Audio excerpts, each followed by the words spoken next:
الحمد للہ رب العالمین والصلاة والسلام علی سید المرسلین وعلی آلہ الطاہرین وعلی اصحابہ اجمعین۔ اعوذ باللہ من الشیطان الرجیم، بسم اللہ الرحمن الرحیم۔ سفینہ برگ گل بنا لے گا قافلہ مورے ناتواں کا، ہزار موجوں کی ہو کشاکش مگر یہ دریا کے پار ہوگا۔ نکل کے صحرا سے جس نے روما کی سلطنت کو الٹ دیا تھا، نکل کے صحرا سے جس نے روما کی سلطنت کو الٹ دیا تھا، سنا ہے یہ قدسیوں سے میں نے، وہ شیر پھر ہوشیار ہوگا۔ علامہ ڈاکٹر محمد اقبال رحمۃ اللہ علیہ کے یوم پیدائش کے حوالے سے بانگ درا سے اس کے دو اشعار لیے ہیں۔ برگ گل پھول کی پتی پانی پر تیرتی ہے ڈوبتی نہیں ہے،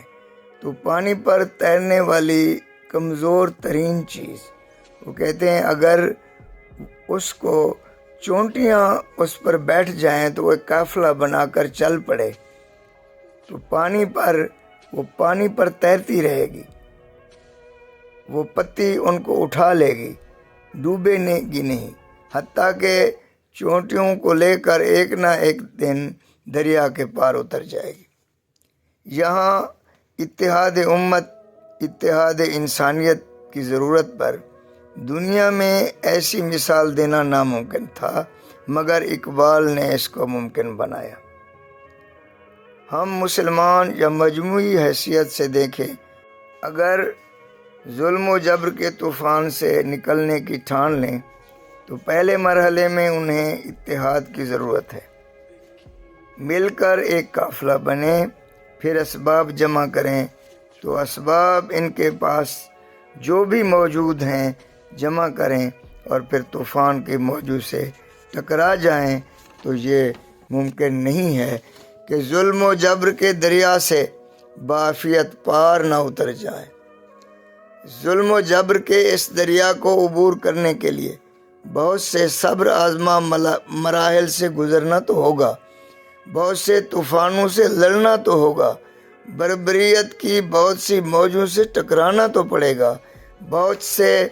ظلم و جبر کے منجداروں سے واسطہ تو پڑے گا، مگر عزم و ہمت جمع رہے، حوصلے پست نہ ہوں، موت کا خوف دامن گیر نہ ہو، تو حیات کنارے پر استقبال کے لیے تیار ملے گی، فتح قدم چومے گی، منزلیں پابوس ہوں گی۔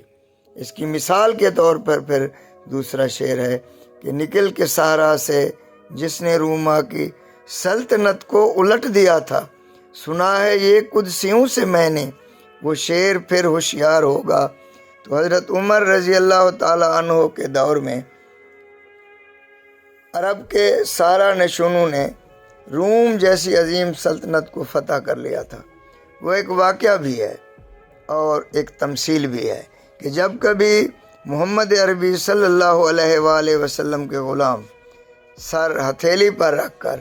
جان جانے آفرین کے حکم پر قربان کرنے کے لیے دلوں کو نور ایمان سے مزین کرنے کے بعد روح میں عشق مصطفیٰ کی روشنی لے کر حکمت، تدبر اور اتحاد کی دولت سے